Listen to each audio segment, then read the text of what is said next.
Здравейте, приятели! Днеска минаваме пак на двигател Балкан, обаче ЕМК 350. Значи двигател беше затегнал и направихме една профилактика. Бялата е в отлично състояние, крълна също. Обаче се заслушайте.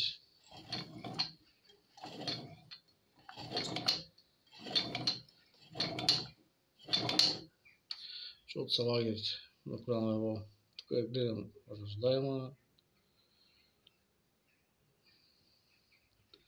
Трябва да се свали маховика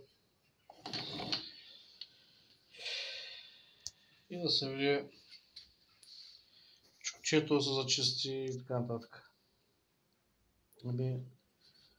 Общо взето е това. Почистил го, тук му е цилиндъра.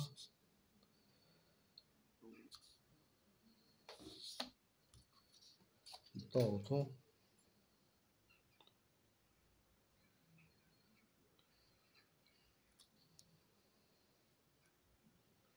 Доста вода е влизала вътре.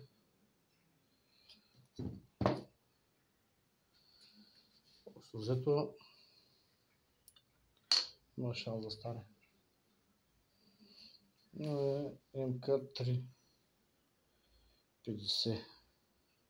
с дългата ос, крачни скорости. Тук трябва да има една полочка. Тук още една. Тук трябва да има един чоп. Слага се една пружина и се слага почката, едната почка, другата почка и тук вече стават автоматични скорости. Общо взето съединителът му е добре, запчатката му е добра. Не знам на маслата почка в състояние, може би чукчето ще е подсакано. Ще живее този двигател. Спасих още един двигател, който буквално беше за отпадъци. Така е. Трябва да се спасяват, защото изчезват. И тук е нещо по-интересно. Един двигател от Solex и един двигател от Sachs. Двигател от Solex беше затегнал. Не съм го сгубил още на цяло. Но го оправих.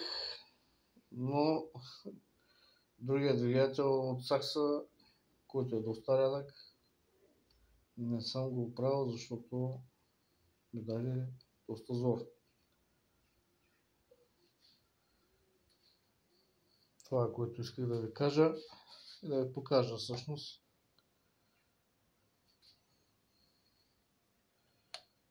Спасихме един двигател. Макар и да е пълно от тях,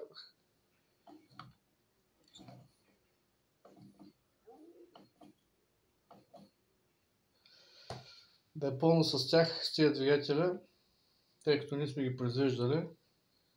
Къде е завод 12, къде е Ловеч и къде е... Нали, това не е важно. Въпросът е, че в България сме ги правили и сме правили за износ. Това е българския вариант, на който не е за износ, нормалния, стандартния. Да, наистина, пълно е навсякъде, къде да се обърнеш, има такива двигатели, варят по 100 лева добре. Но това е положението. Докато тези двигатели долу са редки, поне в България са редки. И да, бих обърнал повече внимание на тях. Но и до там ще стигна. Тук е един звяр. Готов за лятото. Да. И това е, приятели. И ви показах процеса на раздвижване.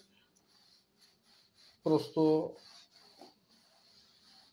мисля, че е безсмислено да правят дълги клипове.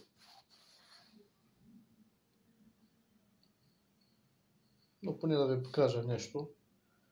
че има и невъзможните работи могат да станат възможни. Това е, приятели. Чао от мене. Отдавна не съм правил клипове и реших днес, като по-свободно време, да пусна един клип. Просто да не губите интерес. И това е. Довиждане, до нови срещи.